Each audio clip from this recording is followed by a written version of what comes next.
Hey guys, this is Gabe from Blobfish, and today I'm back with another review.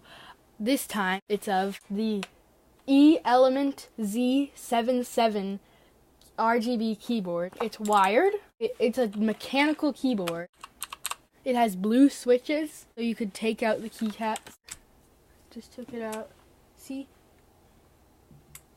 So you have the little keycap. I have had this for 3 months, and it hasn't broken. It works well, just as well as when it came here.